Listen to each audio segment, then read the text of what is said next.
Hi friends, myself Sujit Kumar Chaube from Education Zone Ambala. Today we are going to start electrostatic, right? Physics first chapter electrostatics. Electrostatics के बारे में आज हम deeply बहुत ही detail में पढ़ेंगे, तो आप लोग रेडी हो जाइए और बहुत ही अच्छा इंटरेस्टिंग लेक्चर होने वाला है। आप लोग थोड़ा सा ध्यान से थोड़ा सा कॉपरेट करेंगे तो आप लोगों को बहुत इजीली ये समझ में आ जाएगा। So what we mean by electrostatics, right? Electrostatic क्या होता है? इलेक्ट्रो का मतलब होता है चार्ज एंड स्टैटिक का मतलब होता है एट रेस्ट। ठीक है जी, तो आपको क्लियर हो गया होगा कि what is electrostatic? That is charge at rest. एक कोई भी पॉजिटिव या नेगेटिव कोई भी चार्ज है, अगर वो रेस्ट पे है तो वो कितने टाइप की प्रॉपर्टीज को शो करेगा, क्या क्या बिहेवियर शो करेगा, उसके बारे में हम इस चैप्टर में डील करेंगे, राइट? तो लेट्स स्टार्ट कि क्या इसके बारे में हमें सीखना है, क्या जानना है। वेरी इंटरेस्टिंग, बहुत ही इंटरेस्टिंग चैप्टर है और होप आप लोगों को बहुत ही मजा आने वाला है। तो स्टार्ट करते हैं इलेक्ट्रोस्टैटिक को।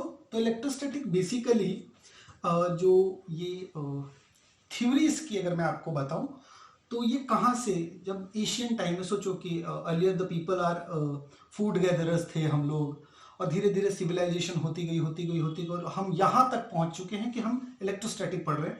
तो ये कैसे जनरेट हुआ होगा, थोड़ी सी इसकी ब्रीफ हिस्ट्री बताता हूँ कि इनिशियली जब चार्ज की या करंट की डिस्कवरी हुई थी उस टाइम पे ऐसा माना जाता है, और आज भी ऐसा माना जाता है कि पूरा जो यूनिवर्स है that is made up of two things. One thing that is light, एक क्या है? लाइट है, और दूसरा क्या है? दूसरी चीज जो है दैट इज मैटर। ठीक है जी, लाइट एंड मैटर। आप लोग बहुत ही अच्छे से अवेयर हैं कि मैटर क्या होता है, लाइट क्या होता है। लाइट भी अपने आप में एक फंडामेंटल ऑब्जेक्ट है, एक फंडामेंटल थिंग है, एंड मैटर भी अपने आप में एक फंडामेंटल पार्टिकल है, फंडामेंटल चीज होती है, राइट? तो लाइट में और मैटर, ये दोनों चीज मिलकर पूरा यूनिवर्स क्रिएट करते हैं। This is our universe. ठीक है, अब देखते हैं जरा कैसे। आपको पता है कि लाइट की एक नेचर होती है, light have a wave nature, इसका एक वेव नेचर होता है। और मैटर जो होता है इसका भी वेव नेचर होता है, आपने पढ़ा होगा डुअल नेचर ऑफ मैटर, ठीक है ना, कि लाइट पार्टिकल की तरह भी बिहेव करता है और लाइट की तरह भी बिहेव करता है। तो इसका भी, और ये किस तरीके से लाइट मैटर में और मैटर लाइट में कन्वर्ट होती है, दैट इज मॉडर्न फिजिक्स, वो हमें नहीं पढ़ना है, हमें सिर्फ इतना ही पढ़ना है। तो light have a wave nature, और इसके साथ साथ लाइट हैव एनर्जी। लाइट में क्या होती है? एनर्जी होती है। Similarly matter also have energy, matter में भी एनर्जी होती है एंड डू मोमेंटम ऑल्सो। इसमें एनर्जी के साथ साथ में मोमेंटम भी होता है। तो लाइट में भी एनर्जी है, इसमें भी एनर्जी है। एनर्जी एक फॉर्म से दूसरे फॉर्म में ट्रांसफॉर्म हो सकती है, वो हमारा जो है मॉडर्न फिजिक्स का पार्ट है, that is not part of our syllabus. हमारे को सिर्फ इससे बारे में पढ़ना है। तो इसमें भी एनर्जी है, इसमें भी एनर्जी है। मैटर में एनर्जी होती है, और मैटर एक ऑब्जेक्ट के ऊपर फोर्स लगाता है। एक मैटर दूसरे ऑब्जेक्ट के ऊपर फोर्स लगाता है। क्यों लगाता है? उसकी स्टडी ग्रेविटेशनल चैप्टर में आपने किया था कि एक ऑब्जेक्ट दूसरे ऑब्जेक्ट के ऊपर फोर्स लगाता है, that force is study in the form of gravitational force. आप लोग बहुत ही अच्छे से अवेयर हैं ग्रेविटेशनल फोर्स, ठीक है जी। अगर ये, तो इसके अंदर ऐसी कौन सी प्रॉपर्टी है जिस प्रॉपर्टी के कारण ये वाला ऑब्जेक्ट इस ऑब्जेक्ट पे फोर्स लगा पा रहा है? That is mass. उस चीज का नाम दिया हमने मास, कि मास वो प्रॉपर्टी है जिसके कारण ये ए ऑब्जेक्ट इस बी ऑब्जेक्ट के ऊपर फोर्स लगा पाता है। करेक्ट है? ये वाला ऑब्जेक्ट इस ऑब्जेक्ट के ऊपर फोर्स लगा रहा है, ठीक है जी। तो अगर ये वाला ऑब्जेक्ट इस ऑब्जेक्ट के ऊपर फोर्स लगा रहा है तो फोर्स क्यों लगी? बिकॉज ऑफ दिस मास, क्योंकि इसके अंदर मास है, ये भी मास है, इसके अंदर भी मास है। दो ऑब्जेक्ट जिनमें मास होगा वो एक दूसरे के ऊपर फोर्स लगाएंगे। क्लियर हो? ठीक है जी। फोर्स लगाने की जो इसका प्रोसेस है, जो इसकी प्रतिक्रिया है, जिस तरीके से ये एक ऑब्जेक्ट दूसरे ऑब्जेक्ट पे फोर्स लगाता है, क्यों फोर्स लगाता है? रीजन बीइंग कि इसके अंदर कुछ ऐसा मैटर में सब्जुगेशंस होते होंगे, कुछ होता होगा जिसके कारण एक ऑब्जेक्ट दूसरे ऑब्जेक्ट पे फोर्स लगा देता है। उस फोर्स को हम ग्रेविटेशनल फोर्स के नाम से पढ़ते हैं। अब ये फोर्स ज्यादा भी हो सकता है, कम भी हो सकता है, डिपेंडिंग अपॉन कि अगर मास बड़ा है तो फोर्स ज्यादा होगा, मास कम है तो फोर्स कम होगा। जैसे कि मैं इस मार्कर के ऊपर फोर्स लगा रहा हूं, ठीक है, मेरा मास बहुत कम है in comparison to the mass of earth, ठीक है जी। तो क्योंकि मेरा मास अर्थ के कंपैरिजन में कम है और अगर इसको मैं छोड़ दूं तो ये नीचे चला जाएगा, अर्थ इसको अट्रैक्ट कर लेगी, जिसका मास ज्यादा होगा वो इसको अट्रैक्ट कर लेगा। लाइट में भी एनर्जी है, तो क्या लाइट भी फोर्स लगाती होगी? आंसर इज यस, लाइट भी फोर्स लगाती है। फोटो इलेक्ट्रिक एमिशंस होते हैं, इलेक्ट्रॉन्स की इजेक्शंस होती है, ये भी फोर्स लगाती है। तो ये ऑब्जेक्ट इस ऑब्जेक्ट के ऊपर फोर्स लगा रहा है by the property of mass. हमने चेकआउट किया कि मान लो आई हैव अ मार्कर और इस मार्कर में ये इंक है, मैंने इसको ऐसे किया तो इसके अंदर के जो ये पार्टिकल्स थे वो इस बोर्ड पे चिपक गए ना, जिसकी वजह से आपको लाइन दिखाई दे रही है। तो ये पार्टिकल इसके ऊपर चिपक गए और चिपकने के बाद अर्थ भी इसको अट्रैक्ट कर रही है, लेकिन ये अर्थ की तरफ नहीं जा रहे हैं। और जाहिर सी बात है कि इस बोर्ड का जो मास है वो अर्थ के मास से तो बहुत ही कम है, ठीक है जी। तो अगर इस बोर्ड का मास अर्थ के मास से कम है, अर्थ का मास ज्यादा है, और उसके बाद भी अर्थ इन छोटे छोटे पार्टिकल्स को जो कि बोर्ड पे लाइन के फॉर्म में रिप्रेजेंट हो रहे हैं उसको नहीं खींच पा रही है, तो इसका मतलब there must be some another force which is acting on this particle and the board. Clear हो गया? या इस चीज से, इस क्वेश्चन के आंसर से इलेक्ट्रोस्टैटिक पार्ट का जनरेशन होता है, यहां से इलेक्ट्रोस्टैटिक पार्ट अपने रोल में आता है। इज इट ओके कि ये जो पार्टिकल है ये इसके ऊपर कैसे चिपक गया? जैसे कि आपने देखा होगा बचपन में हम लोग स्केल लेते थे, ऐसे ऐसे रब करते थे और रब करके छोटे छोटे पार्टिकल्स को अट्रैक्ट कर लेते थे, ठीक है जी। क्या उन पार्टिकल्स पे अर्थ का ग्रेविटेशनल पुल नहीं लगता था? लगता था, लेकिन फिर भी वो अट्रैक्ट हो जाते थे। तो वो क्यों अट्रैक्ट होते थे? रीजन, उसके अंदर एक अनदर प्रॉपर्टी थी, वो प्रॉपर्टी हमें नहीं पता थी, एक अनदर प्रॉपर्टी थी जिसके कारण वो छोटे छोटे पार्टिकल अर्थ की अट्रैक्शन को छोड़ के इसकी तरफ अट्रैक्ट हो जाते थे। यानी कि अर्थ की अट्रैक्टिव फोर्स से भी ज्यादा पावरफुल फोर्स यहां पे अप्लाई हो रही है। वो फोर्स कौन सी थी? That force is said to be, बाद में डिस्कवरी हुई और उस फोर्स का नाम हमने रखा इलेक्ट्रोस्टैटिक फोर्स। उसका क्या नाम रखा हमने? Electrostatic force. This is the force, ठीक है जी। तो एक पार्टिकल दूसरे पार्टिकल पे केवल मास के वजह से ही फोर्स नहीं लगा पा रहा है, एक और अलग प्रॉपर्टी है जिसके कारण से वो एक फोर्स लगा पाता है, जिसको हम इलेक्ट्रोस्टैटिक फोर्स बोलते हैं। मैं इसको ESF बोलता हूं, शॉर्ट फॉर्म है, लिखने में भी आसान रहेगा मेरे लिए, ठीक है जी। Electrostatic force. तो अगर इलेक्ट्रोस्टैटिक फोर्स लग रहा है तो ग्रेविटेशनल फोर्स के लिए मास रिस्पॉन्सिबल था, तो इलेक्ट्रोस्टैटिक फोर्स के लिए भी कोई एक प्रॉपर्टी रिस्पॉन्सिबल होनी चाहिए। वो प्रॉपर्टी क्या है? That property is charge. That property is charge. ये चार्ज ही एक ऐसा फैक्टर है जिसके कारण ये इलेक्ट्रोस्टैटिक फोर्स लगता है। क्लियर है? समझ में आ गया? Is it okay? चलिए अब आगे देखते हैं कि चार्ज के बारे में हमने थोड़ा सा समझा कि हाँ किस तरीके से चार्ज डेवलप होता है या किस तरीके से चार्ज जो है रोल प्ले में आया, हमारे को मिला हमको, ठीक है।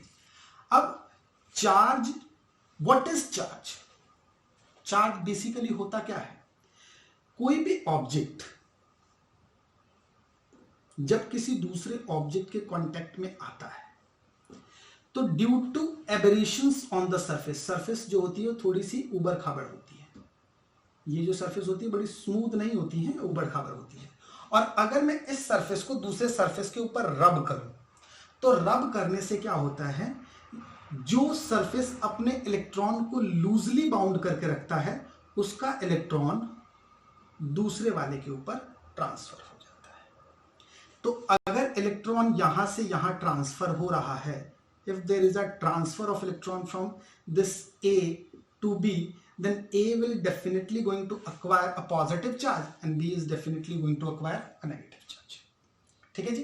अब फिर बात आती है कि व्हाट इज चार्ज, चार्ज क्या था। तो चार्ज की बात अगर मैं करूं तो वहां से एक स्टेप हमें बैक जाना पड़ेगा।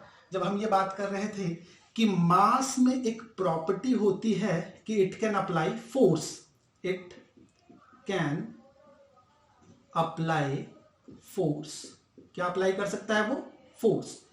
ठीक है जी। तो मास के अलावा एक अलग प्रॉपर्टी थी, उसमें भी इट कैन अप्लाई फोर्स। अब वो प्रॉपर्टी क्या थी कि object is ready to apply force on another object and that force is not gravitational force, और वो फोर्स ग्रेविटेशनल फोर्स नहीं है, ग्रेविटेशनल फोर्स नहीं है। ठीक है जी। तो ग्रेविटेशनल फोर्स नहीं है लेकिन ये रेडी है फोर्स अप्लाई करने के लिए। जैसे आज की डेट में हमारी सेनाएं जो हैं वो रेडी हैं पाकिस्तान के साथ फाइट करने के लिए, तो हम क्या कहते हैं, आर आर्मी इज चार्ज्ड, हमारी आर्मी जो है वो फुली चार्ज बैठी हुई है।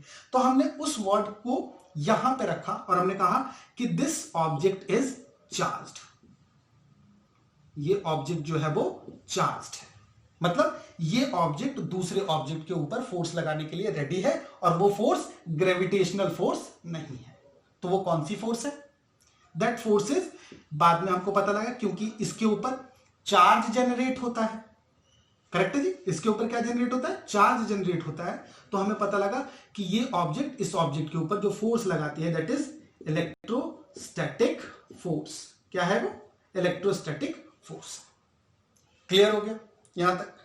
अब एक ऑब्जेक्ट चार्ज होता कैसे है, how do object gets charged, object को चार्ज कैसे किया जाता है। तो चार्ज करने के बहुत सारे तरीके हैं। किसी भी ऑब्जेक्ट को अगर आप चार्ज करना चाहते हैं तो either you should charge directly और इनडायरेक्टली। ठीक है जी। डायरेक्टली कैसे होगा, जहां पे फिजिकल कांटेक्ट होगा, फिजिकल कांटेक्ट होगा ऑब्जेक्ट के बीच में।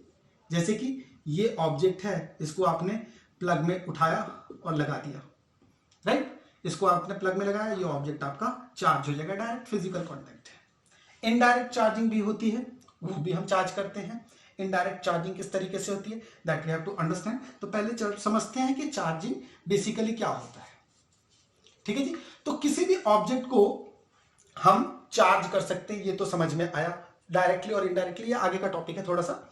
उससे पहले एक चीज और देख लेते हैं जरा, वो क्या है कि काइंड ऑफ चार्ज की बात आई सबसे पहले, कि चार्ज कितने तरह के होते हैं, काइंड ऑफ चार्ज। तो जिस टाइम पे चार्ज की डिस्कवरी हुई हमें नहीं पता था कि चार्ज 2-3 टाइप का होता है। ठीक है जी, हमें कुछ भी नहीं पता था, हम तो सिर्फ जानते थे कि एक ऑब्जेक्ट जो है वो चार्ज हो गया है, यानी कि वो दूसरे ऑब्जेक्ट पे फोर्स लगा पाता है। और उस चार्जिंग को हम कैसे करते थे, हम रब करते थे, ग्लास को रब कर लिया, प्लास्टिक को रब कर लिया। तो हमने क्या किया, एक बार ये ग्लास रखा, ये हमारे ऐसे नहीं,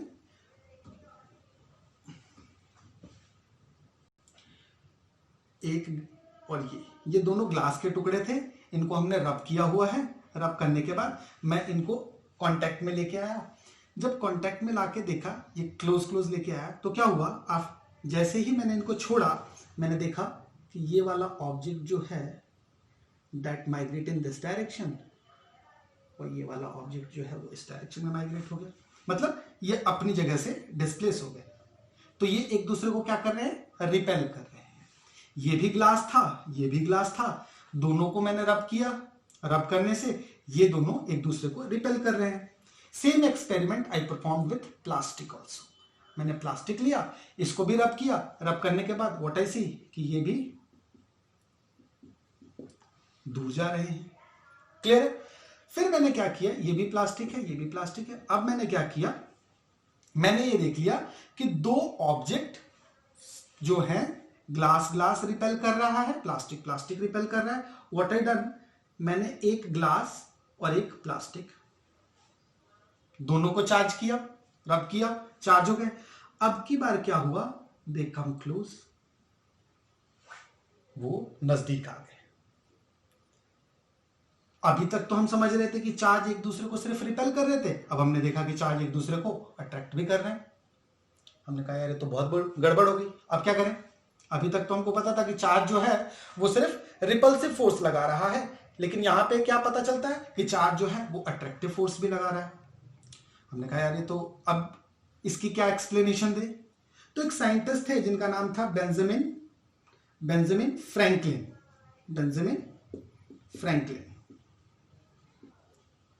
ठीक है, और ये मत समझना कि मुझे बेंजामिन की स्पेलिंग नहीं आती है, ठीक है, हंस लो। ठीक है जी। तो ये ग्लास, ये प्लास्टिक जब दोनों को चार्ज किया गया, दे रिपेल ईच अदर। ये ग्लास, ये प्लास्टिक, ये दोनों अट्रैक्ट कर रहे हैं। हमें उस टाइम पे नहीं समझ में आ रहा था, क्योंकि हमें पता ही नहीं था कि चार्ज दूसरी टाइप का भी होता है। हमने कहा कि चलो लेट इट बी, एक काम करते हैं, ये दोनों ऑब्जेक्ट अगर आ रहे हैं पास में, तो हम एक काम करते हैं, क्यों ना इनको आपस में टच करवा के दिखाई जाए, राइट। तो हमने क्या किया, व्हाट वी डन इज, हमने एक ग्लास और एक plastic, this is glass and this is plastic, इसको क्लोज लेके आए, उसको नजदीक लेके आते गए टच करवा दिया। जब मैंने इसको और इसको टच करवाया, टच करवा दिया, टच करवाने के बाद अब इस ग्लास को एक दूसरे चार्ज ग्लास के पास ले गया मैंने देखा कि क्या अब ये इसको रिपेल कर रहा है, रिपल्शन इज वेनिश। इस प्लास्टिक को दूसरे प्लास्टिक के पास लेके गया, मैंने चेक किया क्या ये इसको रिपल्शन कॉज करेगा, रिपल्शन इज वेनिश। मैंने कहा अरे बाप रे, ये क्या हो गया। ये ग्लास पहले तो एक दूसरे पर रिपल्सिव फोर्सेस लगा रहे थे, ये प्लास्टिक एक दूसरे के ऊपर रिपल्सिव फोर्सेस लगा रहे थे, ये ग्लास, ये प्लास्टिक दोनों के ऊपर अट्रैक्टिव फोर्सेस लगा रहे थे। मैंने चिपका दिया, और चिपकाने के बाद ना तो अब ये ग्लास इस प्लास्टिक पे अट्रैक्टिव फोर्स लगा रहा है, ना तो ये ग्लास इस ग्लास पे रिपल्सिव फोर्स लगा रहा है, और ना ही ये प्लास्टिक इस प्लास्टिक पे रिपल्सिव फोर्स लगा रहा है। अब कोई भी फोर्स नहीं लगा पा रहे ये, तो आखिर इनके साथ हुआ क्या हुआ। हम नेचर में जानते हैं यहां तक पे, अब इस चीज का जवाब कोई नहीं दे पा रहा था कि एक चार्ज ऑब्जेक्ट दूसरा चार्ज ऑब्जेक्ट रिपेल कर रहा है, अगर वो ग्लास है तो, अगर वो प्लास्टिक है तो। लेकिन अगर ग्लास और प्लास्टिक वो दोनों एक दूसरे को अट्रैक्ट कर रहे हैं, और अट्रैक्ट में अगर मैंने उनको टच कर दिया, तो टच करने के बाद जब मैं उनको हटाता हूं, तो अब इसकी भी अट्रैक्टिव पावर या रिपल्सिव पावर खत्म हो गई, और इसकी भी अट्रैक्टिव और रिपल्सिव पावर खत्म हो गई। क्या हुआ, डोंट नो। बेंजामिन ने इसका आंसर दिया। बेंजामिन जो साइंटिस्ट थे, ही हैज डिस्कवर्ड अ वे। उन्होंने कहा कि देखो भाई, नेचर ये कहता है कि अगर आपके पास कोई मैटर है, कोई चीज है, उस चीज में कोई दूसरी चीज अगर आप ऐड करते हो, तो जाहिर सी बात है कि कोई तीसरी चीज बनेगी। If A is added to B, C must be formed. ऐसा नहीं हो सकता कि ए बी को आप डालो और डालने के बाद ये जो है खत्म हो जाए, अब कुछ भी नहीं, ऐसा तो नहीं होगा। तो बेंजामिन, अब जितने भी फिजिसिस्ट थे सब लोग हार गए कि भैया क्या बताएं इसका हमको तो पता ही नहीं है। केमिस्ट्री में पता किया गया, उन्होंने भी कहा हमको पता नहीं है। बायोलॉजी में पता किया गया, उन्होंने भी कहा हमको पता नहीं थे। ही इज अ मैथमेटिशियन, ठीक है जी। और इन मैथमेटिशियन साहब ने बताया, कह रहा ऐसा हो सकता है, कह रहा मान लो a इज 3 और उस 3 में आप b इज -3 ऐड कर दो, ये 0 हो जाएगा। तो from here they had said कि एक पॉजिटिव है और दूसरा नेगेटिव है। यहां से नाम आता है पॉजिटिव और नेगेटिव का। ये ध्यान रखिएगा, चार्ज का नाम पॉजिटिव और नेगेटिव इस एक्सपेरिमेंट से दिया गया है, ठीक है। आर्बिटरली ऐसे नहीं था कि हाँ कुछ भी सोचा और लिख के ऐसे लिख के रख दिया, ऐसा नहीं था। ये जो पॉजिटिव और नेगेटिव चार्ज जो लिखा गया है, वो इस कंसेप्ट से लिखा गया है, ठीक है। ना तो वो किसी साइंटिस्ट का नाम था, किसी साइंटिस्ट का नाम पॉजिटिव नहीं था, ठीक है, ना ही किसी साइंटिस्ट का नाम नेगेटिव था, ठीक है। वो पॉजिटिव और नेगेटिव इस कंसेप्ट से लिया गया। तो for the sake of convenience हमने ग्लास के ऊपर जो चार्ज आ रहा था उसको पॉजिटिव माना, और जो प्लास्टिक के ऊपर चार्ज आ रहा था उसको नेगेटिव माना, ठीक है जी। अब ग्लास ने जिन जिन चीजों को रिपेल किया, ग्लास ने जितनी चीजों को रिपेल किया उस सारी चीजों को हमने पॉजिटिव बोला। प्लास्टिक ने जितनी चीजों को रिपेल किया उन सारी चीजों को हमने नेगेटिव बोला। या फिर इसको ऐसा भी कह सकते हैं कि ग्लास ने जितनी चीजों को रिपेल किया वो सब पॉजिटिव और ग्लास ने जितनी चीजों को अट्रैक्ट किया वो सब नेगेटिव। इस हिसाब से आज तक पॉजिटिव और नेगेटिव चार्ज इसी थ्योरी से चलते आ रहे हैं। ठीक है, क्लियर हो गया? तो यहां से बेंजामिन फ्रैंकलिन ने एक चीज बताई। उसके बाद इससे पहले भी बेंजामिन फ्रैंकलिन का एक एक्सपेरिमेंट है, एक फेमस एक्सपेरिमेंट, वो भी मैं आपको बता देता हूं। होप आप लोगों को थोड़ी सी मदद मिले पढ़ने में। बेंजामिन फ्रैंकलिन का एक एक्सपेरिमेंट है काइट वाला। ठीक है जी, काइट।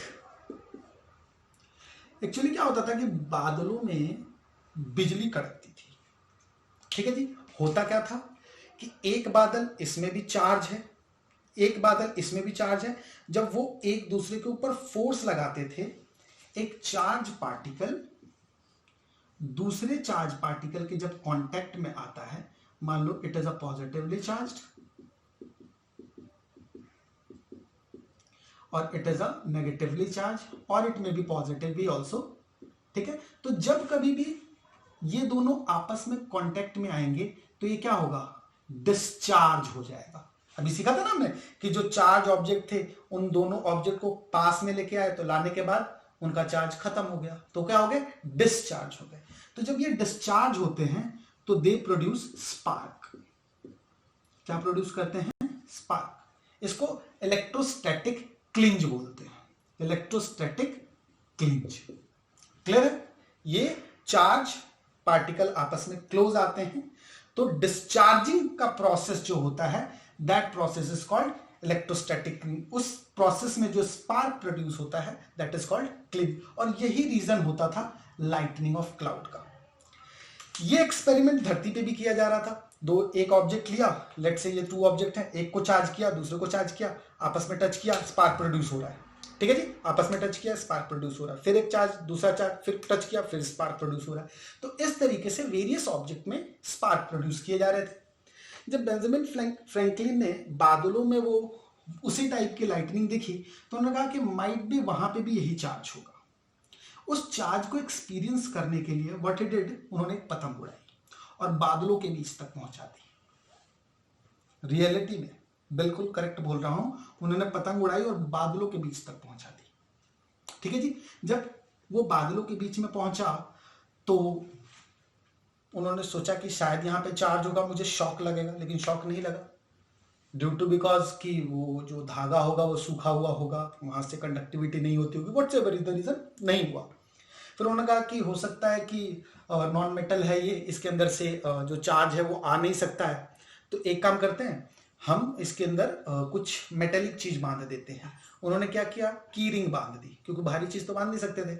अब इतनी लोहे की तार तो से तो पतंग नहीं उड़ सकती, तो उन्होंने क्या किया, की रिंग बांधी, लेकिन उससे भी उनको कोई एक्सपीरियंस नहीं हुआ। और वो उन्होंने धरती पे तो चार्ज को एक्सपीरियंस कर रखा था। ठीक है जी। फिर एक दिन क्या हुआ कि जब वो पतंग उड़ा रहे थे, देखो एक्सपेरिमेंट में फेल होने के बाद भी बार बार हिज ट्राइंग, तो एक दिन क्या हुआ, वो पतंग उड़ा रहे थे तो उस दिन क्या हुआ, थोड़ा सा बारिश होने लगी। अब बारिश होने पे क्या हुआ कि उनकी तार जो है वो, उनका जो धागा जो था वो गीला हो गया और बादलों के बीच में जब बिजली कड़की तो ही एक्सपीरियंस्ड अ शॉक। और he was the first scientist जिसको शॉक लगा और वो खुश हो गया। करेक्ट है? तो ये बेंजामिन फ्रैंकलिन, वहीं से उन्होंने ये डिस्कवर किया कि बादलों के बीच में डिस्चार्जिंग के प्रोसेस से इलेक्ट्रोस्टैटिक क्लिंज होता है, डिस्चार्जिंग के प्रोसेस से क्लिंज होता है, जिसकी वजह से स्पार्क प्रोड्यूस होता है। क्लियर है जी? तो यहां से हम ये भी सीख गए कि काइंड ऑफ चार्ज कितने हैं, 2 हैं। ठीक है जी। उसके बाद हम ये भी सीख गए कि पॉजिटिव और नेगेटिव चार्ज अलग अलग ऑब्जेक्ट में है। अब थोड़ा सा केमिस्ट्री का अगर हम रूल लगाते हैं तो आप लोगों को पता होगा कि अलग अलग टाइप की रिएक्टिविटी होती है अलग अलग सब्सटेंस की। तो कुछ सब्सटेंस ऐसे होते हैं जो इसके कंपैरिजन में, मान लो ए है और ये बी है और ये सी है, ए और बी अगर इन दोनों को मैं आपस में चेकआउट करूं तो ए जो है ये अपना इलेक्ट्रॉन बी को दे सकता है, लेकिन बी अपना इलेक्ट्रॉन ए को नहीं देगा। यानी कि ए और बी के कंपैरिजन में ए को अपना इलेक्ट्रॉन लूज करना पड़ता है। ठीक है, ऐसा रिएक्टिविटी में हमने पढ़ा हुआ है केमिस्ट्री में। सिमिलरली बी और सी के कंपैरिजन में देखूं तो बी सी को इलेक्ट्रॉन देगा लेकिन सी बी को इलेक्ट्रॉन नहीं देगा। तो on the basis of this electrostatic series बनाई जाती है जिसमें हम अलग अलग एलिमेंट्स को अरेंज करते हैं, जिसके सबसे टॉप मोस्ट में ग्लास को रखा जाता है, फिर सिल्क आता है, फिर बहुत सारे फर आते हैं, फिर उसके बाद लास्ट में प्लास्टिक आता है और इसके बाद सल्फर भी आता है। ठीक है जी, ऐसे ऐसे। तो हर नीचे वाली चीज जो है ये इलेक्ट्रॉन इसको ट्रांसफर करेगा, ये इसको ट्रांसफर करेगा, ये इसको ट्रांसफर करेगा, ये इसको ट्रांसफर करेगा। तो अगर मैं ग्लास को सिल्क से रब करूं तो silk will acquire negative charge and glass will acquire positive charge. Silk को फर से अगर मैं रब करूं तो fur will acquire negative charge and silk will acquire positive charge. इस फर को प्लास्टिक से रब करूं तो fur will acquire positive charge, plastic will acquire negative charge. Plastic को सल्फर से रब करूं तो sulphur will acquire negative charge and plastic will acquire positive charge. ठीक है जी। तो जो प्लास्टिक को हम अभी तक नेगेटिव मान रहे थे वो प्लास्टिक पॉजिटिव चार्ज भी एक्वायर करता है, लेकिन कब? जब उसको उससे ज्यादा रिएक्टिव चीज के साथ रब किया जाता है तब।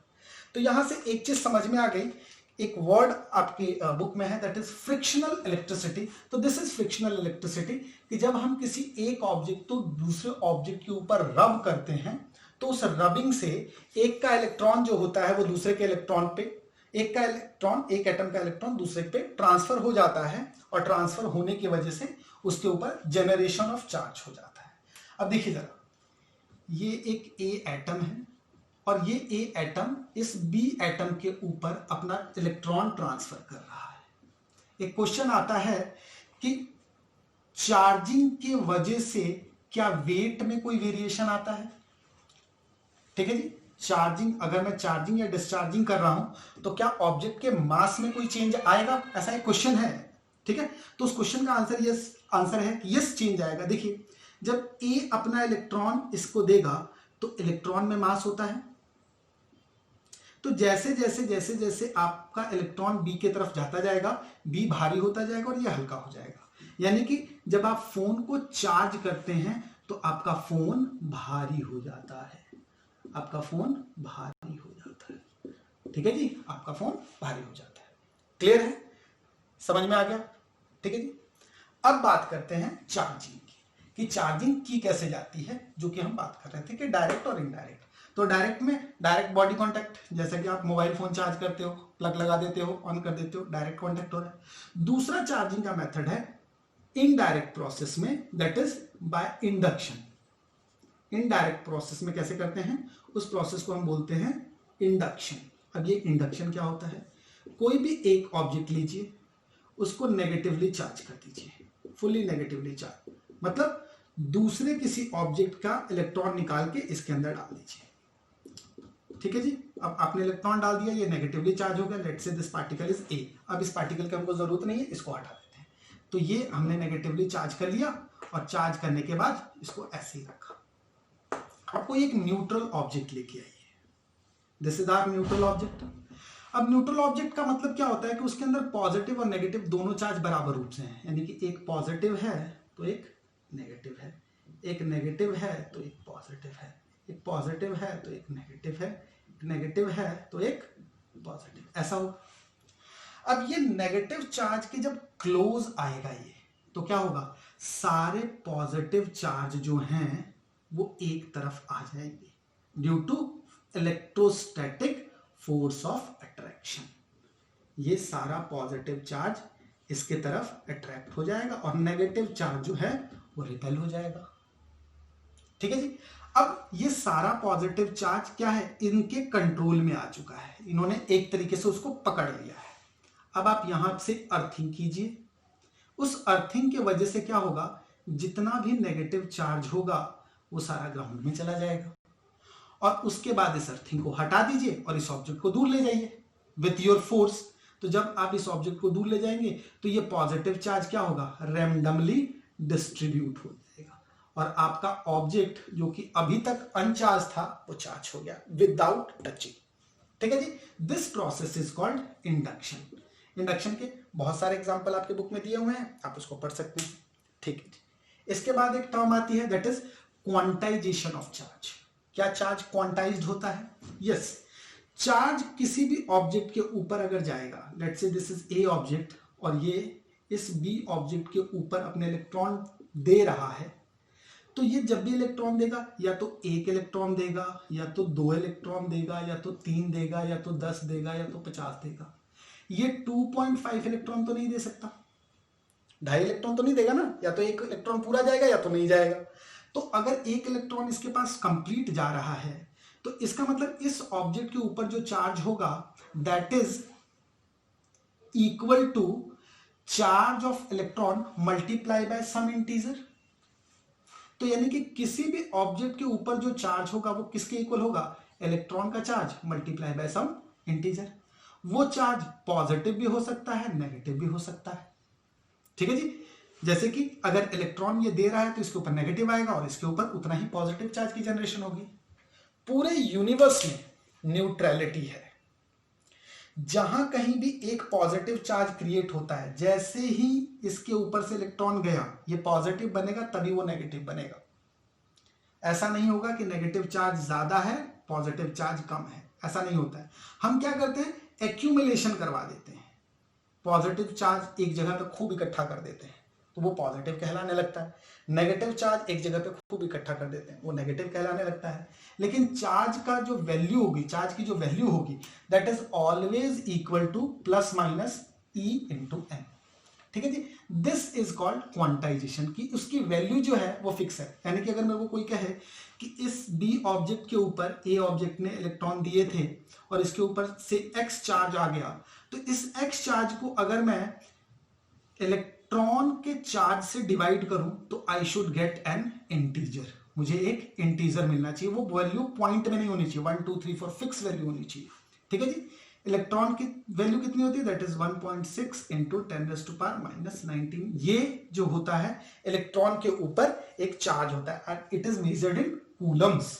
चार्ज को किस में मेजर करते हैं? कूलम्स में। क्लियर हो गया? यहां तक कोई दिक्कत? ठीक है जी। तो ये चीज हमारी बेसिक चीज आती है। अब उसके आगे चलते हैं थोड़ा सा, कि एक ऑब्जेक्ट जब आपको पता है कि चार्ज हो जाता है तो दूसरे ऑब्जेक्ट पे फोर्स लगाता है। कूलम ऐसे ही साइंटिस्ट थे, व्हाट ही डिड, उन्होंने इस एक्सपेरिमेंट को किया और उन्होंने ऑब्जर्व किया कि इसके सेंटर से इसके सेंटर का डिस्टेंस लेट करो r है। इसके ऊपर जो वैल्यू है वो Q1 है, इसके ऊपर वैल्यू है जो Q2 है। ये भी पॉजिटिव है, ये भी पॉजिटिव है, या ये दोनों नेगेटिव है, या एक पॉजिटिव है एक नेगेटिव है। तो आइदर दे विल अट्रैक्ट और दे विल रिपेल। ऐसा ही होगा। अगर पॉजिटिव पॉजिटिव होगा तो रिपल्शन होगी, नेगेटिव नेगेटिव होगा तो रिपल्शन होगी, लेकिन पॉजिटिव नेगेटिव होगा तो अट्रैक्शन होगी। तो चाहे वो फोर्स ऑफ अट्रैक्शन हो चाहे वो फोर्स ऑफ रिपल्शन हो, हम इसको फोर्स ट्रीट करते हैं। फोर्स ऑफ अट्रैक्शन और repulsion is directly proportional to the product of their charges and it is inversely proportional to the square of distance between them.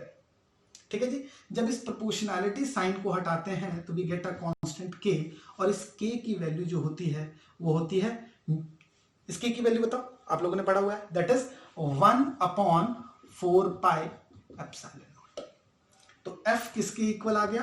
That is 1/4 pi epsilon naught Q1 Q2 upon r square. This is our value for force. अब बात आती है कि भैया Q समझ में आ रहा है, Q2 समझ में आ रहा है, R समझ में आ गया, F समझ में आ गया, 4 पाई भी समझ में आ गया, 1 भी समझ में आ गया, ये एप्सिलॉन क्या है? ये एप्सिलॉन क्या है? तो epsilon is absolute electrical permittivity in free space. बड़ा तगड़ा नाम है इसका, एब्सोल्यूट इलेक्ट्रिकल परमिटिविटी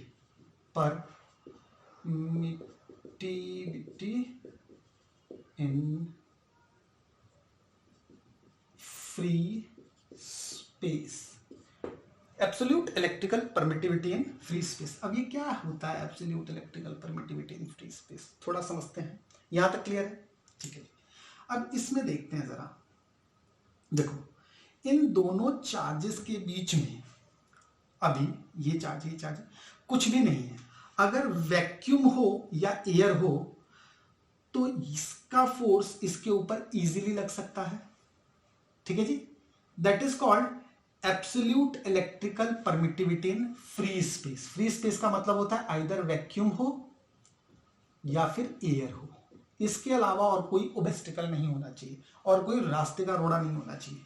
लेकिन जब इसके बीच में अगर मैं एक इतना बड़ा पत्थर डाल दूं, एक चार्ज इधर एक चार्ज, यानी कि एक चार्ज बोर्ड के इधर है एक चार्ज बोर्ड के पीछे है और बीच में ये बोर्ड है, तो फोर्स जाने के लिए इसको बोर्ड में से पास करना पड़ेगा।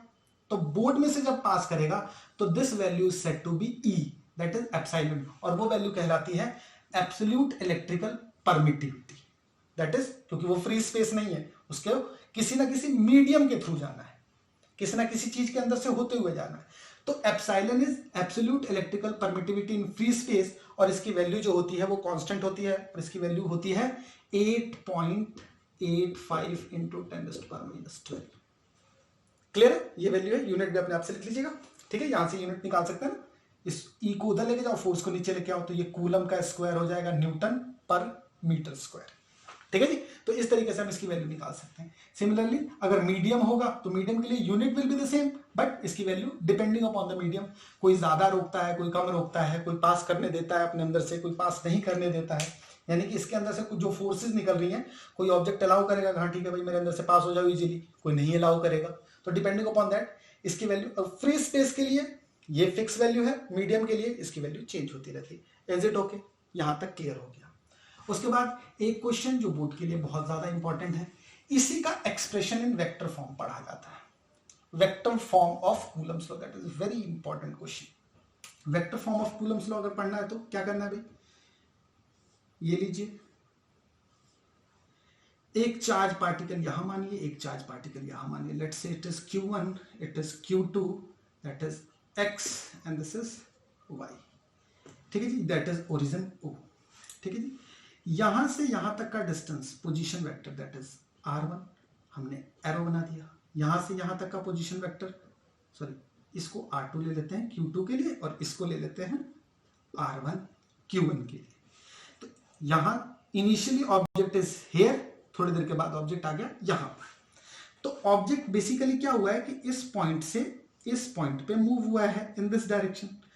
तो इनिशियली अगर मैं इसकी वैल्यू A और इसकी वैल्यू B ले लूं, तो क्या है, ऑब्जेक्ट O A वेक्टर पे था, उसमें एक वेक्टर A B ऐड हुआ, तब जाके हमें एक रिजल्टेंट वेक्टर मिला, हेड के साथ हेड, टेल के साथ टेल। कौन सा वेक्टर? OB। क्लियर हो गया? तो OA वेक्टर किसके इक्वल है? That is R1। AB vector किसके इक्वल है? Let's say this is R, तो ये हो गया R वेक्टर के इक्वल, और OB वेक्टर किसके इक्वल है? That is R2। तो इसका मतलब R vector is equal to R2 vector minus R1 vector. Is it okay? यानी कि AB किसके इक्वल है? R2 माइनस R1 के। A to B final, R2 initial R1, final minus initial, this is. Clear हो गया जी? आपने ये सब पढ़ा होगा, अगर नहीं पढ़ा है तो वेक्टर्स के लिए मेरी वीडियो है, आप उस पर चेक कर सकते हैं। यहाँ पे मैंने बहुत डिटेल में इनको समझाया कि पोजीशन वेक्टर क्या होता है। क्लियर है? तो यहाँ से हमने एक चीज देख लिया कि R क्या निकालना है। अब हम फोर्स निकालते हैं। लेट के कि इसके ऊपर फोर्स लग रहा है इस डायरेक्शन में, और इसके ऊपर फोर्स लगेगा इस डायरेक्शन में। तो अगर फोर्स 1 वाले चार्ज पे लगेगा तो हम उस वैल्यू को लिखेंगे फोर्स ऑन 1 ड्यू टू 2। तो फोर्स ऑन 1 ड्यू टू 2 इसकी वैल्यू क्या होगी? फोर्स ऑन 1, इस A वाले पार्टिकल पे Q1 पे फोर्स लग रहा है Q2 की वजह से, तो उसकी वैल्यू क्या होगी? 1/4πε0। ये तो कांस्टेंट है, तो रहेगा ही रहेगा। फिर Q1 Q2 ये रहेगा ही रहेगा। नीचे डिनोमिनेटर में क्या आ जाएगा? That is the distance R, दोनों के बीच का डिस्टेंस कितना है? R है। तो वो R किसके इक्वल है? That is R2 minus R1। ये हमारे पास वेक्टर के फॉर्म में है, इस वेक्टर का स्क्वायर करना पड़ेगा। अब ये हो गया उसका मॉडुलस। तो अगर आपने थोड़ी सी भी वेक्टर के बारे में पढ़ाई की है तो आपको पता होगा कि A वेक्टर किसके इक्वल होता है? Modulus of A vector multiply by unit vector. ठीक है जी? तो अगर मैं यहाँ पे, मुझे मॉडुलस ऑफ अ वेक्टर, एक वेक्टर चाहिए, तो यहाँ पे मॉडुलस के साथ यूनिट वेक्टर भी मल्टीप्लाई करना पड़ेगा। मैंने क्या किया, मॉडुलस ऑफ अ वेक्टर अगर मुझे लिखना है तो मैंने A vector divided by unit vector कर सकता हूं मैं, यानी यूनिट वेक्टर डिवाइड कर दिया। अब ऑब्जेक्ट हमारा फोर्स की डायरेक्शन कहां से है, इधर से इस तरफ, यहां से इस तरफ फोर्स ऑन 1 लग रहा है, यानी कि यहां से इस तरफ को फोर्स लग रहा है। तो अगर इस तरफ को फोर्स लग रहा है तो जो डिस्टेंस होगा वो क्या होगा, फाइनल माइनस इनिशियल, यानी कि आर की वैल्यू होगी 1 2 2। आर की वैल्यू क्या आ रही है, यहां से यहां की तरफ आ रही है। ठीक है जी, जो डिस्टेंस हम चेकआउट करेंगे, फोर्स की डायरेक्शन कहां है, वो यहां से इस तरफ को लग रहा है। इज इट ओके, क्लियर है भैया? ठीक है जी, तो ये जो वैल्यू है हमारी, जो फोर्स की वैल्यू लग रही है वो किस तरफ से लग रही है, इस तरफ से इस तरफ को लग रही है। तो अगर मेरा फोर्स इधर से इधर लग रहा है तो आर की डायरेक्शन कहां से जाएगी, 2 से 1 की तरफ जा रही है। डिस्टेंस कहां जा रहा है, 2 से 1 की तरफ। तो हम R21 यूनिट वेक्टर लिखते हैं। Is it okay, this is our first value. फिर force on 2, similarly force on 2 due to 1, इसके ऊपर फोर्स लग रहा है। फोर्स ऑन 2 किसकी वजह से, इस 1 की वजह से। उसकी वैल्यू को कैलकुलेट करेंगे, सेम वही वैल्यू आ जाएगी, 4 पाई epsilon naught Q1 Q2, again this value is R2 minus R1। ठीक है जी, मॉडुलस का फॉर्म है, आप चाहो तो इसको R1 माइनस R2 करके भी लिख सकते हो। ठीक है जी, ये वैल्यू आ गई हमारे पास। और ये जो डायरेक्शन होगी, देखो मॉडुलस के बाद जो डायरेक्शन वाला पार्ट है वो हम लिख रहे हैं, दैट इज R122, R122। अब हमें पता है कि R122 और R221 वी नो R1 से 2 की तरफ जो हमारा यूनिट वेक्टर जा रहा है that is equal and opposite to R221। तो इसका मतलब यहीं से ये प्रूफ हो गया कि F12 वेक्टर जो है वो इक्वल है एंड ऑपोजिट है F21 के। This is our vectors equation. Coulomb's law of vector addition इस तरीके से किया जाता है। Is it okay? चलिए जी, ये भी हो गया। उसके बाद इस टॉपिक का सबसे लास्ट और सबसे आखिरी सबसे छोटी सी चीज, that is continuous charge distribution. What is continuous charge distribution? उससे पहले एक और छोटा सा टॉपिक है, दैट इज सुपरपोजिशन। तो सुपरपोजिशन क्या होता है, थोड़ा सा उसको समझ लेते हैं। तो सुपरपोजिशन में क्या होता है, we have a particle, 1 2 3 4। Let's say कि ये वाला पार्टिकल के ऊपर मुझे फोर्स देखना है इन सब की वजह से। सुपरपोजिशन का मतलब होता है एक पार्टिकल है और अलग अलग पार्टिकल उसके ऊपर क्या फोर्स लगा रहे हैं, उनका वेक्टर सम चेक करना, that is superposition of vector. ठीक है जी, तो मान लो कि ये Q1 पार्टिकल है, ये Q2 पार्टिकल है, ये Q3 पार्टिकल है और ये Q0 है। तो इस Q0 का position vector R0, R1, Q2 का R2, Q3 का R3 पोजीशन वेक्टर है। तो ये इसके ऊपर फोर्स लगाएंगे, ऐसे ऐसे फोर्स लगाएंगे। तो चलो जी, हम पहले चेक कर लेते हैं फोर्स ऑन 0 ड्यू टू 1, उसकी वैल्यू क्या आएगी, अभी हमने चेक किया था। वैल्यू हो जाती है हमारी Q0 Q1 4 pi epsilon not, और डिस्टेंस क्या हो जाएगा, R1 से 2 की तरफ आ रहा है, तो वेक्टर क्या हो जाएगा, final minus initial, that is R0 minus R1। ये मॉडुलस वैल्यू, इसका स्क्वायर कर दिया, और R जो वैल्यू होगी हमारी 120 का कैप। ये फोर्स लग गया इस Q1 की वजह से। सिमिलरली F02 की वजह से अगर मुझे फोर्स निकालनी है तो Q2 4 pi epsilon not R0 R2, sorry मैं यहाँ पे वेक्टर लगाना भूल गया। ठीक है जी, और ये हमारी वैल्यू जो हो जाएगी R20 कैप। सिमिलरली F03 3 की वजह से जो इसके ऊपर फोर्स लग रही होगी वो value, that is Q0 Q3 4 pi epsilon not R0 vector minus R3 vector square R30 आ गया भाई। टोटल सम, जो टोटल फोर्स लग रहा होगा, ऐसे n नंबर ऑफ फोर्सेस होंगे, इधर भी इधर भी इधर भी इधर भी n नंबर ऑफ फोर्सेस है। तो टोटल फोर्स का समीशन होगा, that is F is equal to F01 plus F02 plus F03 plus F0n तक, इन सबका समीशन होगा। तो वैल्यू पुट कीजिए जरा। F01 की वैल्यू क्या है, Q0 Q1 4 pi epsilon not R। तो देखो जरा इसमें ये वाला टर्म, ये वाला टर्म, ये वाला टर्म सब में कॉमन है, तो इस टर्म को हम कॉमन ले लेते हैं भैया। Q0 4 पाई एप्सिलॉन नॉट, ये तो वैल्यू कॉमन आ गई। Q1, अगर मैं सिंपली वैल्यू को चेकआउट करूं तो ये वैल्यू मेरी किसकी इक्वल होगी, दैट इज R10 का स्क्वायर, ये वेक्टर के फॉर्म में होगा ना हमारा, ये R10 का स्क्वायर होगा वेक्टर के फॉर्म में। सिमिलरली Q2 R20 का। अगर आपको इसमें कुछ समझ में ना आया तो आप मुझे कमेंट कर सकते हैं, ठीक है जी। ऐसे करते हुए हमारी वैल्यू जो है वो Qn तक चली जाएगी, और ये मैंने जानबूझ के किया है ताकि आप मुझे कमेंट करें, ठीक है जी। तो ऐसे हमारे पास नेट वैल्यू आ जाएगी, ठीक है जी। इस तरीके से हमारे पास नेट वैल्यू आ जाएगी, तो ये हमारा एक्सप्रेशन आ जाता है वेक्टर सम के लिए। तो इसको हम सिग्मोइडल फॉर्म में भी लिख देते हैं। कुछ महारथी लोग इसको सिग्मा के फॉर्म में बताते हैं कि भैया लिखना जरूरी है। तो i इज इक्वल टू 0 से i is equal to n,